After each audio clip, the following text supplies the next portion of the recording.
bonsoir. Bonsoir, Patrice. Alors, premier élément qui a été souligné partout et par vous-même, vous aurez désormais, si ça passe, beaucoup plus de pouvoir comme ministre. Oui.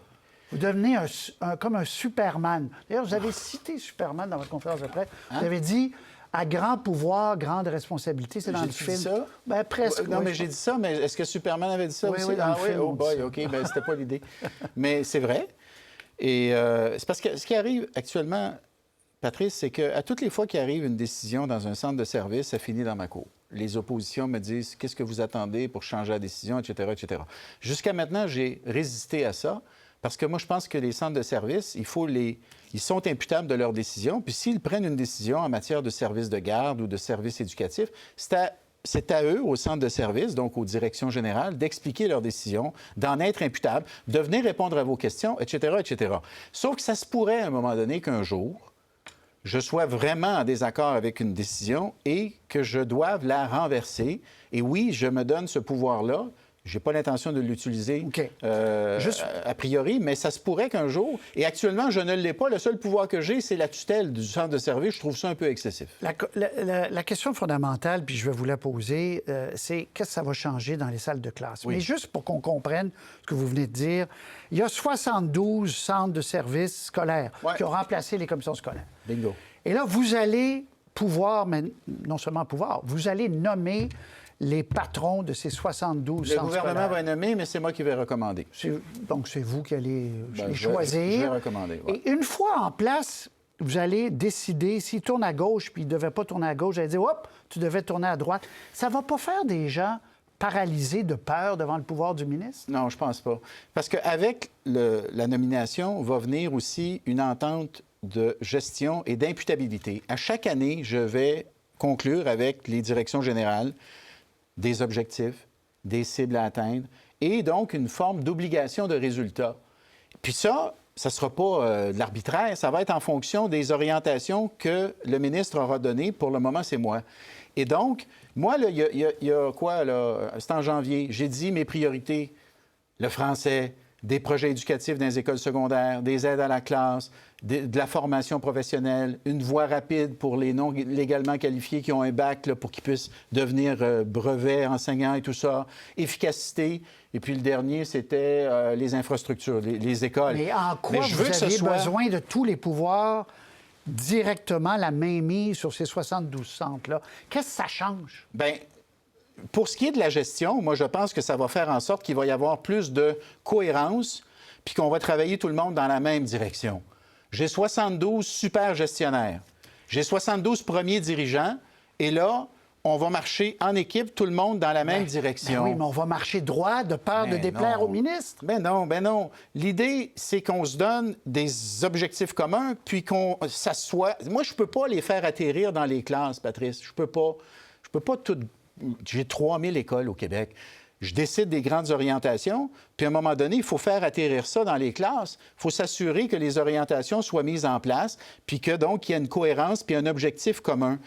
Et ça, avec les ententes de gestion et d'imputabilité. Okay. Puis le corollaire à ça, c'est-à-dire, si on travaille bien ensemble, on continue, puis je vous le dis, là, moi, là, jusqu'à maintenant, j'en ai rencontré beaucoup là, de directeurs puis de directrices générales. Là. Je les trouve excellents. Je les trouve très bons. Mon objectif, c'est pas de faire table rase. Mon objectif, c'est de les garder. Et je vous le dis, au terme de l'adoption du projet de loi, je vous prédis que la vaste majorité vont rester en poste parce qu'ils sont bons. Je les trouve bons. Mais ils vont sentir l'autorité du ministre pas loin. Ouais, plus proche qu'elle ne l'était. Peut-être, mais je m'entends bien avec eux. Je travaille bien avec eux, puis je les trouve Prenons bons. des cas concrets. Oui. Cette prof qui a crié... Oui. de façon épouvantable à ses petits élèves de première année. Le directeur qui a été suspendu depuis, manifestement, agissait pas assez vite. Le centre scolaire, manifestement, agissait pas assez vite. Les parents se plaignaient. Qu'est-ce que ça changerait avec votre nouveau système?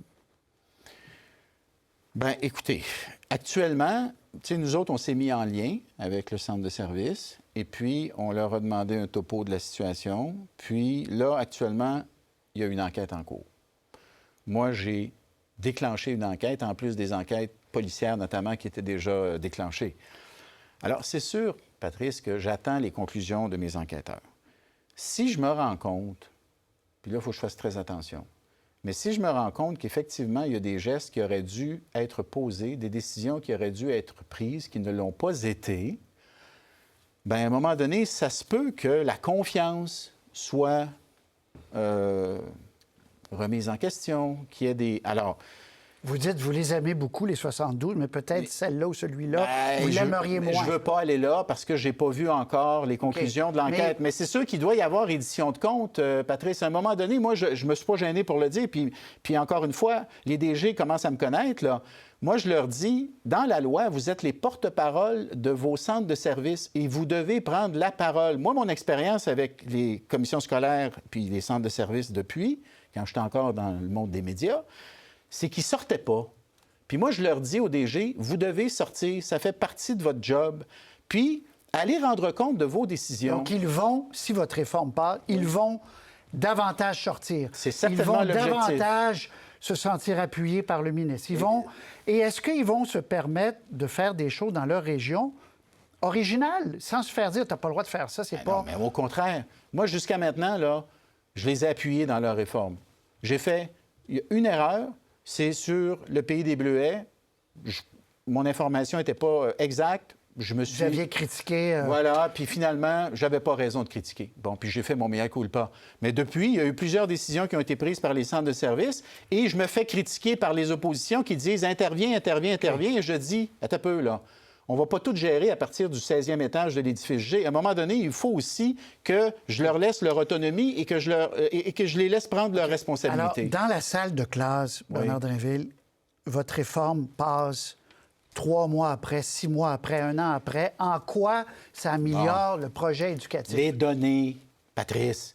Actuellement, écoute, je suis arrivé en poste, je l'ai dit, là, je ne me suis pas caché. Ils n'étaient pas capables de me dire, mes sous-ministres n'étaient pas capables de me dire combien d'enseignants il manquait dans mes classes. Parce que les données, présentement, là, l'information, elle appartient au centre de services, parce que ce sont les entités légales. Avec le projet de loi, on crée un cadre où ils vont être obligés de vous les donner. Bien, ils vont être obligés de les déposer dans des bases de données, puis moi, je vais avoir accès, fait que je vais savoir en temps réel ce qui se passe. Et donc, pour répondre à votre question... Ça, c'est peut-être plus important que de nommer directement les 72? C'est aussi important. Puis peut-être que pour les élèves, ça l'est encore davantage. Mais en matière de gestion, je pense qu'à un moment donné, un système plus efficace va produire des meilleurs résultats. On est peut-être plus dans du moyen terme. Mais dans le cas des données, on est dans du court terme. Ce que ça veut dire, si on réussit à faire adopter le projet de loi, puis c'est l'intention, ça veut dire que, par exemple, je vais pouvoir avoir les résultats scolaires de la première étape, le premier bulletin qui arrive avant Noël. Alors, avec ces résultats qui vont être versés dans la base de données, on va pouvoir identifier les écoles qui ont des difficultés particulières. Les notes sont en bas de la moyenne, mettons, dans certaines matières. Le centre scolaire, là, il est supposé faire ça. Il y a un X nombre d'écoles. Ils n'ont pas nécessairement les systèmes pour savoir ça. Tu as quelques centres de services scolaires qui ont des systèmes informatiques dignes de ce nom, mais la majorité n'en ont pas. Alors là, on va être capable de savoir ce qui se passe. Et puis, s'il faut intervenir, s'il faut déplacer des ressources, j'ai parlé des aides à la classe, là, les éducatrices, c'est ça à table avec les syndicats, là, présentement. J'espère qu'à un moment donné, on va signer ça, puis on va permettre aux éducatrices d'aller prêter main forte dans les classes comme deuxième adulte. Bon, bien, si on voit qu'il y a certaines classes qui ont besoin d'aide parce que, qu'est-ce que tu veux, la classe est plus difficile, bien, on va le savoir, puis on va être capable d'intervenir avant la fin de l'année scolaire. Ce que vous ne pouvez pas faire. Bien, je n'ai pas l'info. Je le sais pas. Okay. Je les ai. Les résultats de la première étape, en fait, le résultat des bulletins, je finis par les avoir. L'année scolaire est finie. Un peu tard. Bien. Vous créez, ça a été salué, j'entendais des gens, Égide Royer, là, applaudir, l'Institut national en éducation.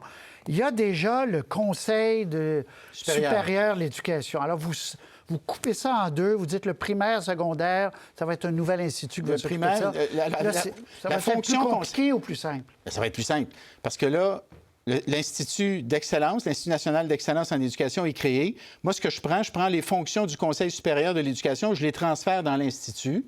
Fait que le rôle conseil va être à l'Institut. Ensuite de ça, tout ce qui est recherche en éducation, les fameuses données probantes, là, tu sais, qu'est-ce qui marche dans une classe? Les meilleures méthodes pédagogiques, Bon, bien, l'Institut va nous les identifier et on va créer des contenus, des formations continues en fonction de cette science-là. Et là, c'est là que je ne comprends pas les syndicats qui sortent pour dire... Ils sont pas contents, là. Ben, pas contents parce que qu'est-ce qu'ils ont contre la formation continue, Patrice? C'est bon de la formation continue, c'est bon pour les médecins, c'est bon pour les infirmières, c'est bon pour les psychologues, c'est bon pour toutes les professions. Pourquoi ça ne serait pas bon pour les enseignantes puis les enseignants? Et mon objectif, c'est pas de leur imposer des contenus. L'Institut national va accréditer les fameuses formations, puis les enseignants vont pouvoir choisir dans ce bouquet de formations. Alors là, je me dis, s'il vous plaît, chers syndicats, travaillez avec moi, puis pensez pas juste à votre bataille syndicale, pensez à vos membres. Ils me disent que la formation continue, c'est pas bon pour l'autonomie. Moi, je suis pas d'accord. Et pour tout ça, donc, pour conclure rapidement sur le pouvoir au ministre, vous aviez besoin de vous donner autant de pouvoir à vous. Mais c'est parce que si, à un moment donné, ça ne fonctionne pas... Parce que Barrette qui a essayé de faire ça, ça n'a pas marché dans le réseau. Oui. Je ne suis pas Barrette, là. Hein? Bon. Mais si ça ne fonctionne pas, à un moment donné, tu sais... Pour le meilleur et pour le pire, c'est moi qui est le ministre. Bon. OK. Très bien. J'ai dit cette orientation. Si à un moment donné, j'ai un DG qui dit Drainville, là, les projets particuliers dans les écoles secondaires, je veux rien savoir. Les aides à la classe que tu veux amener, je veux rien savoir. Mais c'est parce qu'à un moment donné, on travaille-tu ensemble ou pas? Si on n'est pas capable mais il a raison de vous dire ça dans son cas particulier. Bien, je vais l'écouter. Tu as de l'autonomie? Je vais l'écouter. Bien, certain que je Très vais. bien. L'idée, c'est Bernard pas... Drainville, député de Lévis, vous êtes OK. content d'être à Montréal? Oui. Une petite pause? Oh, OK. Par rapport à l'autre, là? Ben là. Oui. Ben oui, je suis content. OK. Je viens Là, moins ce souvent matin- qu'avant. Je viens moins souvent qu'avant. Ce matin, Mais on je suis content de apprend- vous voir, M. Roy. Ben moi, je suis toujours content de vous voir. Ce matin, on apprend qu'en juin 2022, juin 2022, c'est avant l'élection, ça. Juin 2022. Oui, c'est quand j'arrive, ça. Ouais. OK. On apprend que le ministère des Transports du Québec avait demandé qu'on étudie la possibilité de faire un tunnel juste avec du transport collectif. Le public n'a pas su ça, mais ça a été demandé, l'étude. Est-ce que vous nous dites encore, Bernard Drainville, que pendant toute la campagne électorale, vous qui adorez les chiffres, je vous connais un peu, vous aimez les chiffres, vous aimez les données, vous avez fait campagne en regardant les citoyens dans les yeux, en disant, dans ce cas-là, les chiffres, je les mets de côté, les données, je les mets de côté. Parce que je vous jure qu'il va y avoir un tunnel, même si je n'ai pas d'études. Ben, je vivais l'attente, puis elle était intense. Vous étiez convaincu. Bien sûr que j'étais convaincu. Ben, écoute, je suis mauvais menteur puis je suis mauvais faker. Fait que quand j'ai pris mon engagement avec la fougue, là, puis la ferveur, je fakais pas ça, là. C'était pas juste pour avoir des votes, là, voyons donc. Sans études, sans chiffres. Mais ça Ben, vaut c'était sens. pas ça l'histoire. L'histoire, c'était... Non, mais t'as des... Non, mais on a toujours dit, les études, on va les mettre à jour. Mais le Il monde, dit, lâchez-moi les avec gens les de Lévis... Non, j'ai dit là chez moi avec les GES. Non, les études aussi, à un moment donné. Il dit, vous avez dit, je le vois, qu'il y a du trafic. J'ai dit, oui, le trafic, on le vit tous les jours. Puis arrêtez de nous...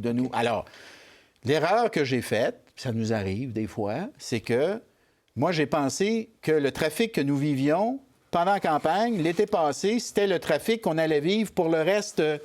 Pour la période post-pandémique. Or, on s'est rendu compte qu'une fois que les travaux se sont arrêtés, il y a pas mal de gens qui ont décidé finalement de rester à la maison puis de continuer à travailler à la maison. Est-ce que ça ne commande pas, pour cette fois-ci, pour le nouveau projet, Bernard Drainville, une prudence élémentaire de dire, avant de promettre qu'il va y avoir un troisième lien, transport en commun, on va attendre d'avoir 4-5 études, là? Mais c'est ce qu'on fait, là.